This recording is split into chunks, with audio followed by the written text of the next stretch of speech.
Online computer classes. आज हम लोग डिस्कस करेंगे ट्रिपल सी सिलेबस के बारे में। आज हम लोग जानेंगे कि ट्रिपल सी में क्या पढ़ाया जाता है, ट्रिपल सी का क्या सिलेबस है, ट्रिपल सी किस टेक्नोलॉजी के बारे में बताती है, ट्रिपल सी किस कैसे कंप्यूटर के बारे में जानकारी दिया जाता है। तो ट्रिपल सी जो भी सिलेबस है वो कंप्यूटर जानकारी के बारे में है। और ट्रिपल सी जो कोर्स होता है ये 3 महीने का कोर्स होता है। तो आइए हम लोग जानते हैं ट्रिपल सी का सिलेबस क्या है, ट्रिपल सी सिलेबस में क्या पढ़ाया जाता है। तो ये ट्रिपल सी में टोटल 9 चैप्टर है। ठीक है, ट्रिपल सी में टोटल 9 चैप्टर है, जिसमें से हम लोग पहला चैप्टर हमारा होता है इंट्रोडक्शन ऑफ कंप्यूटर। ठीक है, तो इसमें है कंप्यूटर का एक परिचय। तो कंप्यूटर जो परिचय है उसमें आपको यह बताया जाएगा कि संपूर्ण जानकारी हम लोग कंप्यूटर के बारे में जानेंगे। जैसे सीपीयू क्या होता है, माउस क्या होता है, ठीक है, मॉनिटर क्या होता है, कीबोर्ड क्या होता है, इस समस्त जानकारी ये इंट्रोडक्शन ऑफ कंप्यूटर में आप लोगों को बताया जाएगा। और कंप्यूटर में भी है हार्डवेयर क्या होता है, सॉफ्टवेयर क्या होता है। उसके बाद कुछ कंप्यूटर के जैसे इनपुट डिवाइस क्या होता है, आउटपुट डिवाइस क्या होता है, ये समस्त जानकारी आपको इंट्रोडक्शन टू कंप्यूटर में दिया जाएगा। ये हमारा पहला चैप्टर हो गया। दूसरे चैप्टर में हम लोग जानेंगे कि इंट्रोडक्शन टू ऑपरेटिंग सिस्टम। दूसरा चैप्टर हमारा जो है इंट्रोडक्शन टू ऑपरेटिंग सिस्टम। अब सबसे पहले हम लोग यह जानते हैं ऑपरेटिंग सिस्टम क्या होता है। ठीक, ऑपरेटिंग सिस्टम जैसे आप लोग अभी हमने बताया कि कंप्यूटर में सीपीयू हो गया, हमारा मॉनिटर हो गया, कीबोर्ड हो गया, ये समस्त जो भी चीजें ये हार्डवेयर में आती हैं। जबकि हमारा ऑपरेटिंग सिस्टम जो होता है एक सिस्टम सॉफ्टवेयर होता है। देखिए सॉफ्टवेयर 2 प्रकार का होता है, एक एप्लीकेशन सॉफ्टवेयर, एक सिस्टम सॉफ्टवेयर। एप्लीकेशन सॉफ्टवेयर ऐसे सॉफ्टवेयर जो हम खुद बनाते हैं, ठीक है, और सिस्टम सॉफ्टवेयर जो हमारा कंप्यूटर के साथ हमारे इनबिल्ट होकर हमारे सीपीयू में आते हैं। ठीक है, जब भी आप जाते होंगे अपना कंप्यूटर ओपन करते होंगे तो एक सॉफ्टवेयर एक विंडोज ओपन हो जाती है, तो हम लोग उसी को ऑपरेटिंग सिस्टम कहते हैं। जैसे ऑपरेटिंग सिस्टम में हम लोग ऑपरेटिंग सिस्टम हमारा कई प्रकार का होता है। जैसे operating system Windows operating system हो गया, मैक ऑपरेटिंग सिस्टम हो गया, लिनक्स ऑपरेटिंग सिस्टम हो गया। ठीक है, तो ये सारे चाहे Windows operating system, Linux operating system, Mac operating system, ये तीनों ऑपरेटिंग सिस्टम के बारे में हम इस चैप्टर में पढ़ेंगे इंट्रोडक्शन टू ऑपरेटिंग सिस्टम में। अगला हमारा चैप्टर है वर्ड प्रोसेसिंग। अब हम लोग ये जानते हैं वर्ड प्रोसेसिंग क्या होता है। ठीक है, वर्ड प्रोसेसिंग ये सबसे इंटरेस्टेड टॉपिक है हमारा वर्ड प्रोसेसिंग, क्योंकि किसी भी कंपनी, किसी भी सॉफ्टवेयर, किसी भी बैंक में जो भी ये जैसे वर्ड फॉर्मेटिंग हो गया हमारा, जैसे आपका नॉर्मल आप समझिए कि आप जैसे रिज्यूम बनवाते हैं, आप बायोडाटा बनाते हैं, जैसे आप किसी नौकरी का इंटरव्यू देने जा रहे हैं तो आपको एक रिज्यूम बनाने की जरूरत पड़ेगी। ठीक है, या आजकल शादियां हो रही हैं तो वहां भी रिज्यूम बन रहा है आपका एक बायोडाटा कि भैया लड़की का बायोडाटा भेज दीजिए, लड़के का बायोडाटा भेज दीजिए। ठीक है, तो जो ये बायोडाटा बन रहा है, जिस फॉर्मेट में बन रहा है, तो वो हम लोग इसी सॉफ्टवेयर के माध्यम से बनाते हैं वर्ड प्रोसेसिंग। या जैसे आप बाहर निकलेंगे, ठीक है, देख अपोलो हॉस्पिटल लिखा गया है, ठीक है, या जो है बीके चिल्ड्रेन लिखा गया है, या शांति मेमोरियल स्कूल, इस तरह से जो भी हमारा बोर्ड लगा हुआ है, ये सारे जो सेटिंग होती है ये हमारा वर्ड प्रोसेसिंग मतलब वर्ड वाले सॉफ्टवेयर में ये सब पढ़ाया जाएगा आपको। ठीक है, अगला हमारा जो टॉपिक है स्प्रेडशीट। स्प्रेडशीट मतलब सीधा इसका नाम कैलकुलेटर। तो जो भी कैलकुलेशन वगैरह होता है, जैसे किसी कंपनी या ऑफिस में एक कैलकुलेशन सॉफ्टवेयर होता है, जैसे एमएस एक्सेल। इससे ज्यादातर हम लोग स्प्रेडशीट को हम एमएस एक्सेल के नाम से जानते हैं। यहाँ पर हमारे कुछ फंक्शन होते हैं जिसके माध्यम से हम एक साथ कई चीज़ों को हम कैलकुलेट कर सकते हैं। या जैसे यूपी बोर्ड की मार्कशीट वगैरह आप लोग देखे होंगे, उसमें भी अब जैसे हजारों 2000 कई लोगों को डेटा तैयार करना है या मार्कशीट बनाना है। भाई जैसे यूपी बोर्ड में 5-6 लड़के परीक्षा दे रहे हैं, ठीक है, अब इतने लोगों को डेटा मैनेज करना, इतने लोगों को एक साथ मार्कशीट बनाना तो संभव नहीं होता है। संभव होता है हमारा स्प्रेडशीट एमएस एक्सेल के माध्यम से संभव है। ठीक है, ये तो होगा मार्कशीट। उसके बाद विभिन्न कंपनियों में तरह तरह के डेटा तैयार करना, फ्लो चार्ट तैयार करना, ये सब सारी चीजें हमारे स्प्रेडशीट कैलकुलेटर सॉफ्टवेयर में बताया जाएगा। अगला चैप्टर हमारा प्रेजेंटेशन इंप्रेशन। इसका नाम है प्रेजेंटेशन कि मतलब कैसे अपने आप को प्रेजेंट करें, कैसे हम लोगों को इंप्रेस करें। ठीक है, जैसे किसी हॉस्पिटल का आपको प्रेजेंटेशन देना है या किसी स्कूल का आपको प्रेजेंटेशन देना है, तब आप क्या करेंगे, उसको दिखाएंगे। जैसे मान लीजिए एक एग्जांपल देता हूँ हॉस्पिटल, अब आपको हॉस्पिटल को प्रेजेंटेशन देना है, ठीक है, तो अब दे दिया, उसमें नाम आ गया कि अपोलो हॉस्पिटल। ठीक है, हमारे यहाँ जो है ये डॉक्टर बैठते हैं, ठीक, जैसे अरविंद कुमार एमबीबीएस, ठीक है, डॉक्टर सुचिता गुप्ता स्त्री रोग विशेषज्ञ। इस तरह से जो है हम डॉक्टर के बारे में हम प्रेजेंटेशन दे सकते हैं।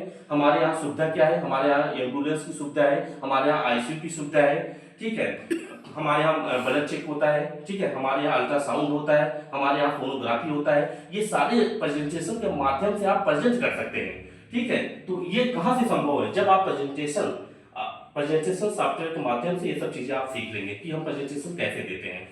अगला हमारा है चैप्टर हो गया ट्रिपल सी में, अगला चैप्टर हमारा पढ़ाया जाएगा introduction to internet and W. अब इंटरनेट का नाम आया तो सभी जानते हैं, ठीक है। कोई भी आदमी हो आज, चाहे पढ़ा लिखा हो या ना पढ़ा लिखा हो, कोई ऐसा नहीं जो इंटरनेट का यूज नहीं करता है, ठीक है। जब से हमारे सोशल मीडिया के जरिए, जैसे आप व्हाट्सएप चलाते हैं, आप फेसबुक चलाते होंगे, ठीक है, आप इंस्टाग्राम चलाते होंगे, ठीक। अब इसमें कोई आप पढ़े लिखे हैं नहीं पढ़े लिखे इससे कोई मतलब नहीं है, लेकिन इंटरनेट का यूज हर आदमी कर रहा है, ठीक। आप जो है व्हाट्सएप के माध्यम से, फेसबुक के माध्यम से, इंस्टाग्राम के माध्यम से आप इंटरनेट का जरूर प्रयोग करते हैं। अगला बात डब्ल्यू का फुल फॉर्म होता है वर्ल्ड वाइड वेब, ठीक। अब जैसे कोई भी वेबसाइट आपको सर्च करना है www.abm.com, ठीक है, www.apollohospital.com, मतलब जो भी www करके आप सर्च करते हैं तो ये सारी जानकारी आपको introduction to internet and www में दिया जाएगा। अब हम अगला चैप्टर हमारा है कि 7वें चैप्टर में हम लोग जानेंगे ईमेल क्या होता है, सोशल नेटवर्किंग क्या होता है एंड ई गवर्नमेंट सर्विसेज क्या होती है, ठीक है। इसमें जो है ईमेल, इसका नाम ही है ईमेल, मतलब इलेक्ट्रॉनिक मेल, ठीक। मतलब बहुत पहले लेटर चलता था कि जो भी भैया लिखित में लेटर भेजा जाता था कि दिल्ली भैया पापा रहते हैं उनको एक लेटर भेज दीजिए, ठीक है, मुंबई रहते हैं चाचा तो एक लेटर भेज दीजिए। लेकिन हाँ, अगला चैप्टर हमारा है, हम लोग जानेंगे ईमेल क्या होता है, सोशल नेटवर्किंग क्या होता है एंड ई गवर्नमेंट सर्विसेज क्या होता है, ठीक। तो ईमेल में हमने बताया कि जैसा कि इलेक्ट्रॉनिक मेल, ठीक। उसके बाद अगला है सोशल नेटवर्किंग। तो हाँ, इलेक्ट्रॉनिक मेल में हमने ये बताया था आपको कि जैसे बहुत पहले जमाने में लोग लेटर भेजते थे, लेटर के माध्यम से अपनी बातों को रखते थे, ठीक है। लेकिन अब ऐसा जमाना नहीं, अब ईमेल मतलब इलेक्ट्रॉनिक मेल का जमाना आ गया है, ठीक है। अब आपको किसी भी ईमेल आईडी आप जानते हैं तो वहां पे अपना लेटर आप उनको भेज सकते हैं, अपनी बातों को उनको रख सकते हैं। या आजकल व्यवसाय में जो यूज हो रहा है कि जैसे मुंबई से आपको कोई माल मंगाना है, मुंबई से कोई चीज मंगाता है, आप अपने कंपनी जहां से भी लोगों का माल आता है कंपनी का, आप एक ईमेल के माध्यम से ऑर्डर दे देते हैं कि भैया इतना सामान हमको चाहिए, ठीक है। तो विभिन्न प्रकार के व्यवसाय और स्कूल और हॉस्पिटल में जो भी कंपनियां हैं सब ईमेल का यूज कर रही हैं। अगला है सोशल नेटवर्किंग। सोशल नेटवर्किंग में क्या क्या आता है? सोशल नेटवर्किंग जैसे ही नाम आए बस एक ही नाम आप क्लिक कर लीजिए। सोशल नेटवर्किंग मतलब व्हाट्सएप, फेसबुक, इंस्टाग्राम, ठीक। जब भी हम सोशल नेटवर्किंग नाम लेते हैं तो सोशल नेटवर्किंग मतलब यही होता है कि इंस्टाग्राम, फेसबुक, व्हाट्सएप, ठीक है, ये सब सोशल नेटवर्किंग हमारी साइट है। अगला है ई गवर्नमेंट सर्विसेज। ई गवर्नमेंट सर्विसेज हम लोग जानेंगे कि जैसे आपको आधार कार्ड में कोई प्रॉब्लम आती है, आधार कार्ड बनवाना हो या आधार कार्ड में अपडेट करवाना हो, तो ई गवर्नमेंट सर्विस में एक साइट होती है www.eaadhar.com, ठीक है। eaadhar.com पे आप जाके अपनी जो भी इस तरह से आधार में प्रॉब्लम है अपना नाम बदलवा सकते हैं, नाम अपडेट करवा सकते हैं, ठीक है।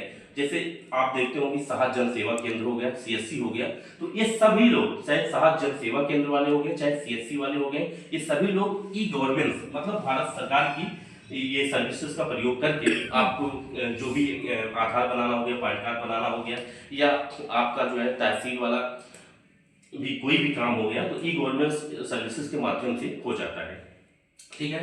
अब हम लोग आते हैं अब ई गवर्नेंस में और है, जैसे ई डाक सेवा हो गया, ठीक है, ई इलेक्ट्रॉनिक वीजा बन रहा है, ठीक है। उसके बाद इलेक्ट्रॉनिक शिकायत, आजकल शिकायत भी आप इलेक्ट्रॉनिक के माध्यम से कर सकते हैं। पहले क्या था, अगर आपको एक शिकायत लिखवाना है, कहीं एफआईआर लिखाना है तो आप थाने में जाना होता है, ऐसा नहीं, अब ई एफआईआर आ गया है, मतलब इलेक्ट्रॉनिक एफआईआर। अब एफआईआर भी आप इलेक्ट्रॉनिक तरीके से कर सकते हैं। ये सारी सुविधाएं जो हमारी आते हैं वो हमारा ई गवर्नेंस सर्विसेज के अंतर्गत आएंगे। अगला हमारा टॉपिक है digital financial tools and applications. Digital financial tools में हम लोग पढ़ेंगे जैसे डिजिटल, तो आप जान रहे हैं डिजिटल मतलब इलेक्ट्रॉनिक, उसके बाद फाइनेंशियल मतलब बैंकिंग से रिलेटेड हो गया, ठीक है। टूल्स में हमारा आ गया कंप्यूटर हो गया, टैबलेट हो गया, हमारा मोबाइल, ये सब हमारे डिजिटल फाइनेंशियल टूल्स है। हमारा कंप्यूटर, हमारा मोबाइल, हमारा टैबलेट, ये सब हमारा डिजिटल फाइनेंशियल टूल्स के अंतर्गत आता है, ठीक है। अब उसके बाद जो है डिजिटल फाइनेंशियल टूल्स का प्रयोग कैसे हो रहा है, जैसे आजकल चाहे स्टेट बैंक हो गया, चाहे यूनियन बैंक हो गया, चाहे आपका बैंक ऑफ बड़ौदा हो गया, या एचडीएफसी बैंक हो गया, एक्सिस बैंक हो गया, आईसीआईसीआई बैंक हो गया, ये सारे बैंक हमको इंटरनेट बैंकिंग सुविधा दे रहे हैं, ठीक है। आप उसको इंटरनेट बैंकिंग का ऐप आप इंस्टॉल करिए अपने मोबाइल में, और उसके बाद आप अपना पैसे को जैसे पैसे को निकाल सकते हैं, पैसे को जमा कर सकते हैं, या पैसे को कहीं भी आप ट्रांसफर कर सकते हैं, जैसे आरटीजीएस हो रहा है, एनईएफटी हो रहा है, ये सब सारी सुविधाएं आपको इंटरनेट बैंकिंग के माध्यम से मिल रहा है। तो वही कह रहे हैं कि डिजिटल फाइनेंशियल टूल्स, ठीक, तो डिजिटल फाइनेंशियल टूल्स का यूज करके हम जो है अपना पैसा कहीं भी ट्रांसफर कर सकते हैं। तो एंड एप्लीकेशन, तो एप्लीकेशन जो भी बैंक का हम लोग एप्लीकेशन यूज करते हैं, सॉफ्टवेयर यूज करते हैं, तो इसी उसको हम लोग एप्लीकेशन बोलते हैं। ठीक, अगला हमारा टॉपिक है overview of future skills and cyber security. तो फ्यूचर स्किल्स, भारत सरकार नई नई योजनाएं लेकर आ रही है, अपने अपने लोगों को वो ट्रेन कर रही है, चाहे डिजिटल माध्यम से, ठीक है, या फाइनेंशियल माध्यम से, हर माध्यम से वो फ्यूचर स्किल्स दे रही है, ताकि अपना भारत भी टेक्नोलॉजी में एक डिजिटल हब बन जाए, एक ग्लोबल लेवल पे नई टेक्नोलॉजी जान ले, ठीक है, और ग्लोबल लेवल पे नाम कमाने के लिए जो है ये फ्यूचर स्किल का प्रयोग हमारी सरकार भी कर रही है। And cyber security, cyber security में क्या होता है कि जैसे आजकल फ्रॉड बहुत हो रहा है, कोई फोन कॉल आ गया, किसी का डेबिट कार्ड लोग पूछ रहे हैं, या डेबिट कार्ड का पासवर्ड जान ले रहे हैं, क्रेडिट कार्ड का पासवर्ड जान रहे हैं, तो ये सब हमारे साथ कई प्रकार के जो साइबर फ्रॉड हो रहा है, तो उससे बचने के लिए सरकार ने साइबर सिक्योरिटी का इंतजाम कर दिया। ठीक है, तो इस साइबर सिक्योरिटी में हम लोग जानेंगे कि साइबर फ्रॉड से कैसे बचा जाए। Thank you. आज हम लोग सिलेबस, टेबल 6 सिलेबस के बारे में जान गए हैं। अगला हमारा क्लास चलेगा टेबल सी क्लासेस हमारी इसी तरह कंटिन्यू चलती रहेंगी। Very very thanks for watching. Please like, subscribe and share.